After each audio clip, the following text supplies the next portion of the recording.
Hello, everyone. Today we are going to talk about layered stencils. Most of you have these. They're the ones with multiple layers that build on each other to create a background or a scene. Well, I've got the Catherine Pooler Better with Sprinkles stencil, and I'm about to show you 3 completely different ways to use these. Before we jump in, I want to say a quick hello. If you're new here, I'm Miss Carrie from Miss Carrie's Creations. My goal is to share simple paper crafting tutorials that show you how to actually use the items you have in your craft collection.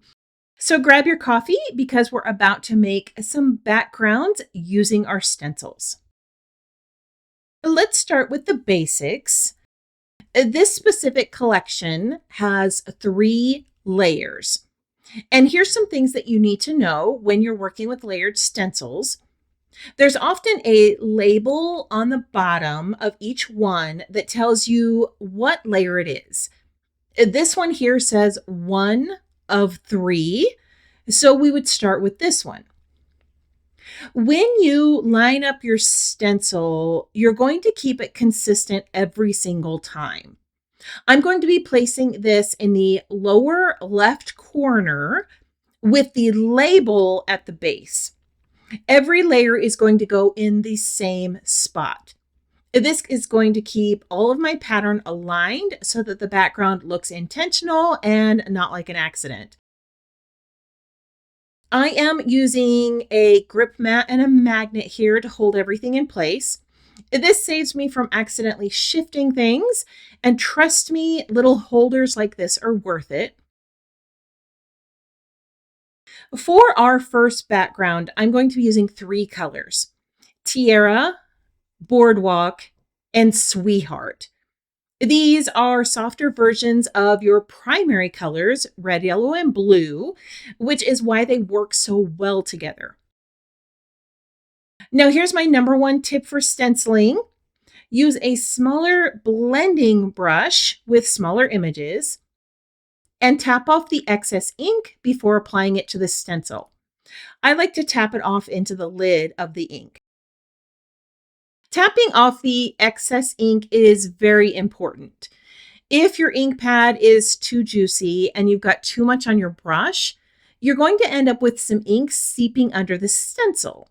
And when you get seepage, you end up with fuzzy edges instead of crisp, clean lines. I'm going to start with Boardwalk, which is a new addition to the Catherine Pooler line. Now I'm just picking up some ink, tapping off the brush, and then I'll go over it again. It's easier to build color up than to start heavy-handed and ruin the design. Now, if you load up too much ink at once, you are going to get some seepage underneath the stencil. So we're starting light and layering the color until we have a consistent coverage. You want all of these little sprinkles at the same saturation. I prefer to use a blending brush, but honestly, if you have a foam blending tool or even a tiny finger-sized brush, those are going to work too. The key is control with the amount of ink you're applying.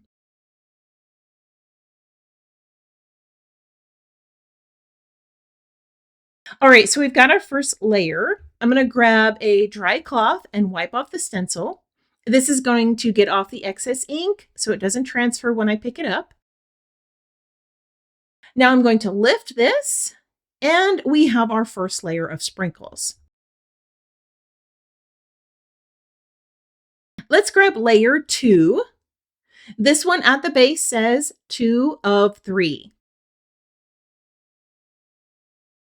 We're going to layer it just like before. Lower left-hand corner, label at the base. I'm going to line everything up so it matches and secure it in place. I'm going to be using Sweetheart, which is a purpley pink color. And I'm going to use the same blending brush technique as before. I'm going to tap off the excess ink, go light, and build the color.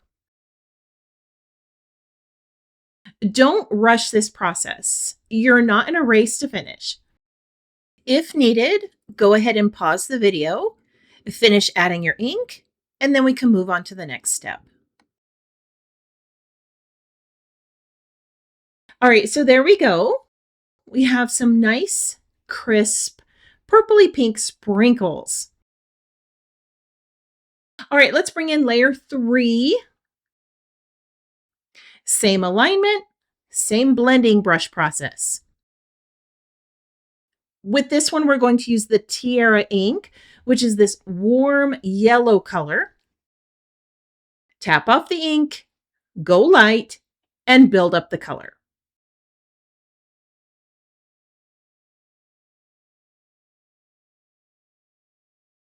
Now I'm going to be fully transparent here. I did get a little heavy-handed when I started this one. You're going to see as I pull up the stencil, a little bit of ink seeped underneath. And you know what? It happens to all of us. It still works. And by the time I layer all of my card elements over the top, nobody's even going to notice. A finished card is better than a perfect card. So there you go. That is your basic, simple inked background using layered stencils. 3 layers, 3 colors, super easy to do. All right, now you know that I always like to show you how to level this up a bit. So we're going to bring in some texture paste.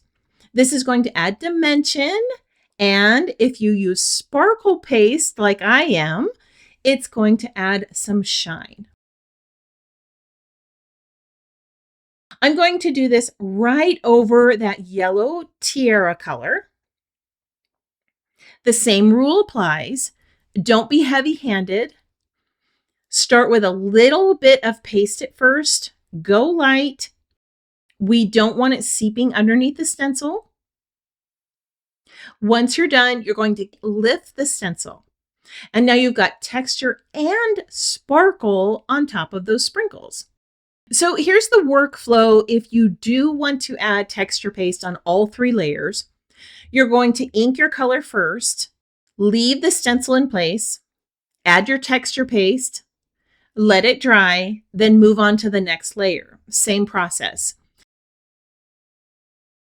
All right, so let me show you a card that I made using this exact technique.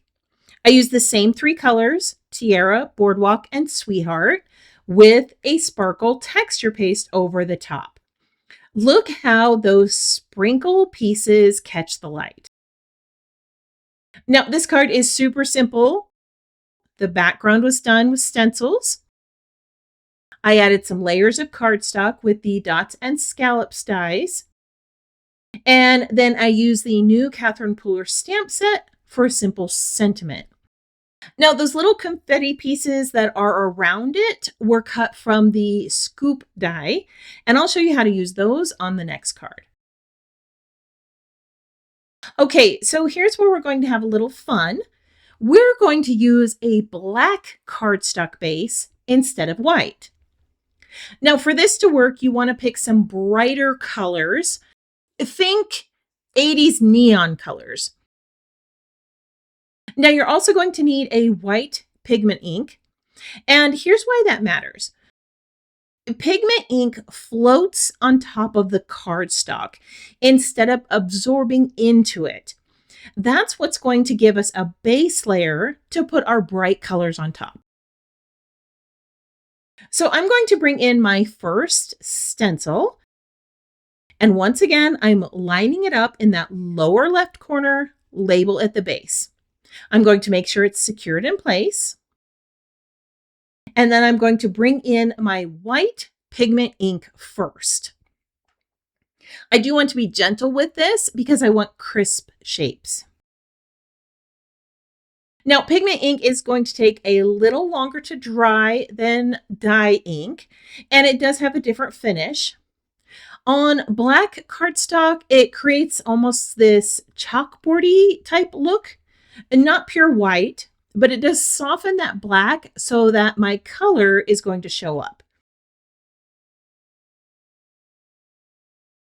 Now, once I have a good layer of white, I'm going to switch to a pouncing tool instead of a blending brush. This is important. If I use a brush, it'll start to brush away that white base that I just put down. So I'm going to be pouncing, basically dabbing with color over the top. I am going to build up the color with each pounce, making sure that I get a good saturation. One pass usually does it, but if the color feels light, you can just go over it again. And just one layer of ink gives us this great neon vibe. I love how it looks. Okay, so for layer 2, we're going to repeat the same process. Line it up in the lower left, magnets in place, white pigment ink first, then lemongrass yellow with the pouncing tool.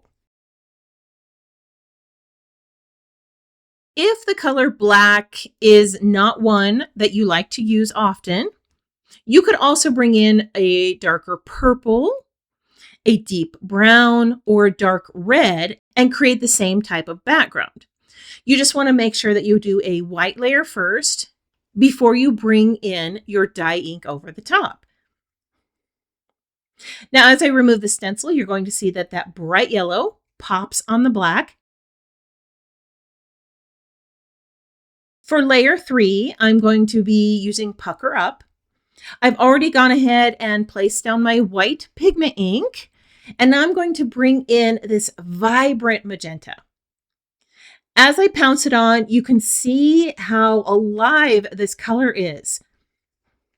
It's going to look amazing on this black base. Now, if you wanted to, you could also bring in some sparkle texture paste over the top, but I'm just going to leave this as is and remove this stencil so that you can see how all of these colors show up on that black base. So when you are using pigment ink, you are going to need to let this background sit for a minute to dry, or use a heat tool to make sure it's totally set before you start layering elements on the top. It just needs some time to cure properly. So I'm going to go ahead and grab one of these backgrounds, and I'm going to show you how to make a really quick card using some other items from the new Catherine Pooler collection. I'm going to be using the black background with the bright colors, and I'm going to build an ice cream sundae using the dies from the Better with Sprinkles collection. Now, I did already cut out all of my pieces so that I can show you how to assemble everything. I'm going to start with the ice cream bowl. Now, I'm going to start with a watercolor effect. I do want to make this look like glass, so I'm going to bring in some tranquil blue. I've just gone ahead and smushed my ink pad onto my glass board, added a little bit of water, and I'm just going to add some detail to the lines that the die already created. Now I'm going to come in with a tiny blending brush, and I'm going to flick some ink along the edges to create the look of a glass bowl. Since the watercolor is still damp, it's going to spread just slightly and give it a soft watercolor edge. It's subtle, but it works. For the ice cream scoops, I'm doing mint chocolate chip, which is my husband's favorite. I have brought in my minted ink, and I'm just going to go around the edges of these die cuts. This ink is also going to bring out the detail of the dies without it looking too heavy-handed. I did do this same technique on a card that I shared on a reel recently. I think Catherine Pooler also shared it on her Facebook Live. It was just a very simple linear card with 6 scoops of ice cream and this same ink blending technique. So I'm going to go ahead and add some ink to the little cherry that I cut out. just a tiny bit around the edges. And I'm also going to add some ink detail to the chocolate sauce. I'm using Cargo, which is kind of a really deep brown black, but it creates some nice shadow and dimension on a dark brown cardstock. Okay, so now we're going to assemble. I went ahead and cut out my background with the dots frame to bring a little texture around the edges. And I'm going to be layering it onto a white card base. I'm going to go ahead and frame the ice cream with some arches. I cut one from white and one from vellum so that you could still see the confetti background while still creating a nice framed layer. I'm also using some foam tape to create dimension. The ice cream bowl is going to sit on some 1mm tape. And then I'm going to layer each one of these ice cream pieces on the top, slightly shifting them so that you get some lift and depth. I stuck with 1mm and 2mm tape here because I didn't want it to be too difficult to mail. Now I did double up the chocolate sauce layers. This not only makes them a little bit more sturdy, but it also creates dimension without having to use any foam tape. Now I did want to bring in some chocolate sprinkles. I went ahead and cut them out with this little sprinkle die. You can either cut them out individually or you could cut them directly from the scoops of ice cream and then add a chocolate layer behind them. I wanted a little bit of texture and dimension, so I'm gluing each of these in place separately. Now, here's the thing about these details.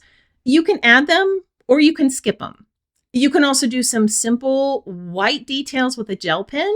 You could add some spatters, or you could do some more stencil work. It depends on what you like. The base of the card is going to do a lot of the work here because we created that sprinkle background. My spoon is going to get a little dimension too. I added some color to this with silver pigment ink. I'm going to go ahead and trim this down just so the handle of the spoon sticks out of the top of the ice cream. The last item to add is a sentiment. I chose "You're the coolest," and I cut it out with the matching die. So here's my challenge to you. I want you to grab a layered stencil from your collection. It doesn't matter which one. And try at least 2 of these techniques. See what happens when you change the cardstock color or add texture paste. That's how you really learn what a tool in your craft stash can do. Now remember, all of the supplies are listed on my blog post. You can find that link in the description below or by scanning that little QR code in the corner with your phone. Go ahead and drop me a comment to let me know which background technique was your favorite. If you're new here, please hit that subscribe button and share this tutorial with one of your crafty friends. I hope you have a wonderful week, and I can't wait to see what you create.